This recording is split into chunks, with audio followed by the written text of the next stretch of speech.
रोहित शंकर सावंत आणि तुम्ही पाहताय TV9 मराठी। या बातमीपत्रामध्ये बऱ्याच महत्त्वाच्या बातम्या बघायच्या आहेत। सुरुवातीची एक महत्त्वाची बातमी आहे, भायखळ्याच्या सुपर बेकरीमध्ये आग लागलेली आहे। 4 कामगार या आगीमध्ये जखमी झाल्याची सध्या माहिती कळते। यापैकी दोघे जण हे 30 ते 40% भाजले गेल्यानं त्यांना भाटिया रुग्णालयात दाखल करण्यात आलेलं आहे।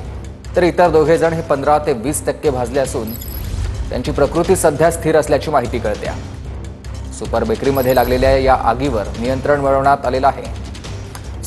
कृष्णा सोनारवडकर माझे सहकारी आपल्याला सविस्तर माहिती देतील। कृष्णा, सुमित, संध्याकाळी 5:30 वाजता भायखळ्याच्या सुपर बेकरीमध्ये ही आग लागलेली होती आणि आग लागली तेव्हा या आगीवरती नियंत्रण मिळवण्यासाठी अग्निशमन दलाला पाचारण करण्यात आलं आणि आता या आगीवरती पूर्णतः नियंत्रण मिळवण्यात आलेलं आहे। मात्र या आगीमध्ये 4 जण गंभीर स्वरूपामध्ये भाजले गेलेले आहेत। त्यामध्ये दोघांची प्रकृती ही स्थिर असल्याचं कळत आहे। मात्र दोघांना जास्त इजा झालेल्या आहेत, ते 30 ते 40% भाजले गेलेले आहेत आणि त्यामुळे त्यांच्या उपचारासाठी त्यांना भाटिया रुग्णालयामध्ये शिफ्ट करण्यात आलेलं आहे।